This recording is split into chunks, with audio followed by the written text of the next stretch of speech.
হরে কৃষ্ণ কৃষ্ণ কৃষ্ণ হরে হরে, হরে রাম রাম রাম হরে হরে।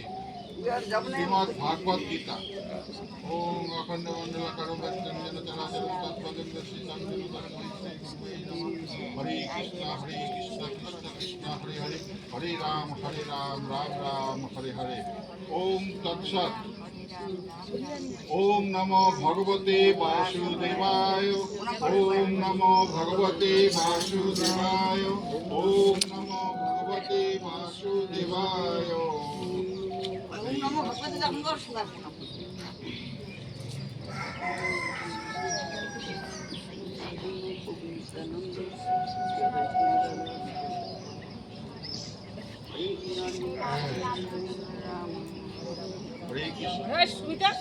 চতুর্থ অধ্যায়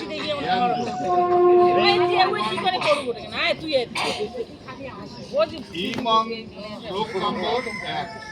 ইমং বিবসন্তে যোগং প্রত্যবানহ বয়াম বানহম বয়াম বিবসা নেবে প্রাপ মনোরিক্ষ কাবেহ প্রবীত। হরে কৃষ্ণ। শ্রী ভগবান উবাচ। পরমেশ্বর ভগবান বললেন, ইমম মানে এই, বিবস্বতে মানে সূর্যদেবকে, যোগম মানে ভগবানের সঙ্গে জীবের সম্পর্ক সম্বন্ধীয় বিজ্ঞান, প্রত্যবান মানে বলেছিলাম, অহম মানে আমি, অপয়ম মানে অপয়, বিবসান মানে বিবসান সূর্যদেবের নাম বিবসান, মনবে মানে মানব জাতি, জনক বৈবস্বত মনুকি, প্রাহ মানে বলেছিলেন, মনু মানে মনু, ইক্ষাকুবে মানে মহারাজ ইক্ষাকুবে, ইক্ষাকুকে, অব্রবীত মানে বলেছিলেন। অনুবাদ। পরমেশ্বর ভগবান শ্রীকৃষ্ণ বললেন, আমি পূর্বে সূর্যদেব বিবসানকে এই অব্যয় নিষ্কাম কর্মসাধ্য জ্ঞানযোগ বলেছিলাম। সূর্য তা মানব জাতির জনক মনুকে বলেছিলেন এবং মনু তা ইক্ষাকুকে বলেছিলেন। তাৎপর্য, এখানে ভগবান ভগবদ গীতার ইতিহাস বর্ণনা করেছেন। বহু প্রাচীনকালে সূর্যলোক ভগবান এই জ্ঞান দান করেন। সমস্ত গ্রহলোকের রাজাদের বিশেষ কর্তব্য হচ্ছে প্রজা পালন করা এবং সেই জন্য তাদের সকলেরই ভগবদ গীতার বিজ্ঞান সম্পর্কে পূর্ণভাবে অবাহিত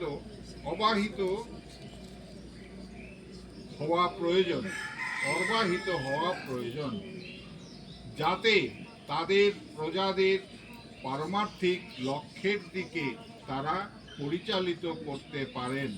তাই ভগবানের কৃপায় এই জ্ঞান লাভ করে প্রাচীনকালের রাজারা মানুষকে কামনা বাসনার জড় বন্ধন থেকে মুক্ত করার পথ প্রদর্শন করতেন। মানব জীবনের উদ্দেশ্যই হচ্ছে পারমার্থিক জ্ঞানের অনুশীলন করা এবং ভগবানের সঙ্গে তার যে নিত্য সম্পর্ক আছে সেই সম্বন্ধে অবগত হওয়া। তাই সকল গ্রহলোকের এই সকল রাষ্ট্রের শাসক বর্গের কর্তব্য হচ্ছে শিক্ষার মাধ্যমে, সংস্কৃতির মাধ্যমে ও ভক্তির মাধ্যমে জনগণকে এই জ্ঞান বিতরণ করা।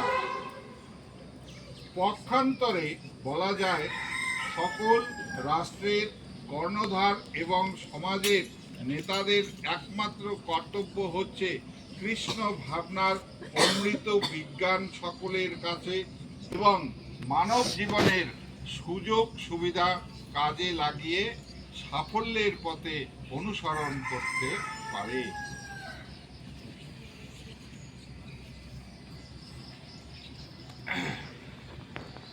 এই মহাকাল কল্পে সূর্যদেবের নাম বিবস্বান। তিনি হচ্ছেন সূর্যলোকের অধীশ্বর। এই সূর্য থেকেই সৌরজগতের সমস্ত গ্রহের সৃষ্টি হয়েছে। ব্রহ্মসংহিতাতে ৫:৫২ বলা হয়েছে, যচ্চ ক্ষুরেষু সবিতা সকল গ্রহাণাং রাজা সমস্ত মূর্তির শেষ তেজা শস্য যজ্ঞা যশোজ্ঞয়া ভ্রমতি সংভূত কালচক্র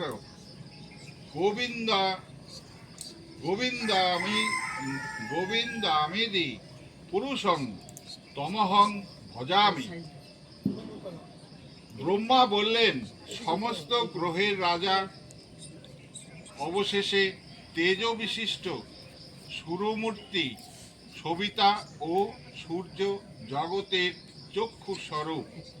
তিনি যার আজ্ঞায় কালচক্র হয়ে ভ্রমণ করেন, সেই আদিপুরুষ গোবিন্দকে মানে শ্রীকৃষ্ণকে আমি ভজন করি। সূর্য হচ্ছেন গ্রহগুলির রাজা এবং বর্তমানে সূর্যদেব বিবস্বান সূর্য গ্রহকে পরিচালনা করছেন। এই সূর্য গ্রহ সমস্ত গ্রহগুলিকে তাপ ও আলোক দান করে সেগুলিকে নিয়ন্ত্রণ করছে।